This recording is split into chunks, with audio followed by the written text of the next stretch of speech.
Le couple Hollande-Merkel au beau fixe. Les dirigeants français et allemands sont d'accord sur de nombreux sujets et bien décidés à s'imposer comme un duo leader de la politique européenne. Oui, alors moi je suis frappé par le fait que, pour le meilleur ou pour le pire, on est décidément toujours en compétition avec l'Allemagne.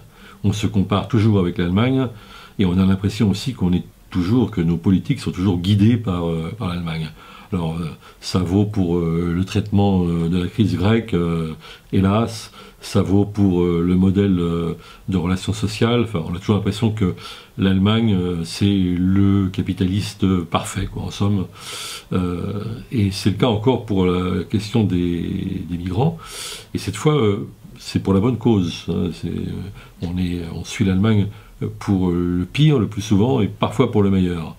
Et on serait inspiré à mieux suivre encore l'Allemagne sur cette question parce que les images qui nous sont renvoyées par les médias au cours des dernières semaines n'étaient pas du tout en faveur de la patrie des droits de l'homme, je mets maintenant des guillemets à ces mots, tandis qu'on assiste à l'accueil des migrants et des réfugiés en gare de Munich avec des Willkommen et beaucoup de chaleur. On voyait encore il y a quelques jours des images de CRS qui coursaient et qui traquaient les réfugiés à proximité de Calais.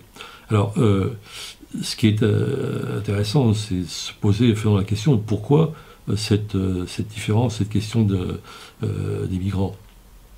L'Allemagne n'est pas l'Éden dont rêvent beaucoup de migrants. Probablement qu'il y aura tôt ou tard des problèmes.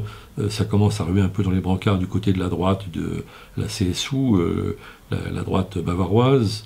Et puis il y a surtout ces groupes néo-nazis absolument épouvantables qui existent, mais qui sont très marginalisés et qui ne représentent pas, loin s'en faut, l'opinion dominante. Alors qu'en France, je vais apprendre rien à personne, mais en France, on a une extrême droite qui, au contraire, s'inscrit totalement dans l'opinion dominante, si on en juge par les sondages sur la question de l'accueil des réfugiés. Alors, cette extrême droite pétainiste, hélas bien de chez nous, pourquoi a-t-elle pris cette position qui maintenant la met, disons, en position même de conquérir le pouvoir?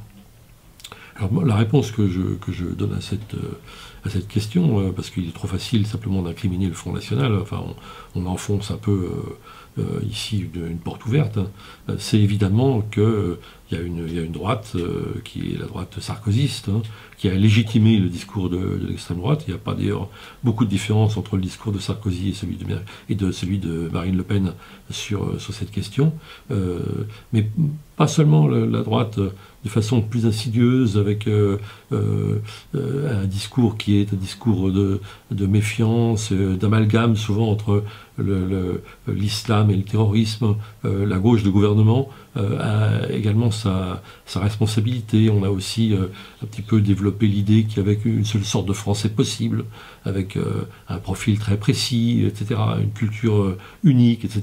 Et tout ça, évidemment, produit énormément de méfiance. Et s'ajoute à ça, évidemment, la crise économique, le chômage. Donc, j'ai également été d'ailleurs frappé dans le discours de François Hollande, dans la façon dont il est passé de la question des réfugiés à celle du terrorisme pour arriver en Syrie, en mêlant tout ça dans un même package. Bon, c'est pas très juste, d'autant moins juste que la plupart des Syriens qui fuient plutôt Bachar el-Assad pour l'instant que le groupe État islamique. Donc les missions de reconnaissance, voire les bombes que l'on déverserait sur le désert syrien ne résoudront pas vraiment cette question. Et c'était aussi de façon un peu insidieuse de produire cet amalgame. Et pour en revenir à l'Allemagne, il faut aussi s'interroger sur pourquoi, puisque on a beaucoup décrié l'Allemagne sur la crise grecque, et à juste titre.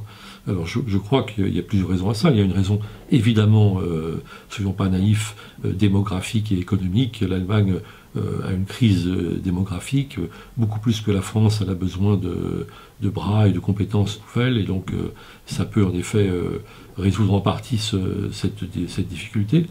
Mais aussi, je crois qu'on a affaire à une droite qui est démocrate chrétienne, c'est-à-dire que l'aspect chrétien n'est pas complètement indifférent. C'est pas la droite sarkozyste, c'est une droite qui à la fois est austère pour l'austérité, mais qui peut être aussi charitable au sens chrétien du terme. Je pense peut-être qu'Angela Merkel a eu aussi un élan, sans faire de la psychologie de bazar, peut-être qu'elle s'est souvenue qu'elle était elle-même une ancienne immigrée dans son propre pays, quand le mur est tombé et quand l'Allemande de l'Est qu'elle était s'est trouvée dans une situation difficile.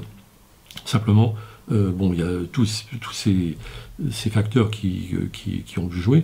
Simplement, la question qu'on peut se poser maintenant, c'est quelle va être l'attitude de l'Allemagne au sein de l'Europe en regard en direction des pays qui refuseront d'accueillir les réfugiés.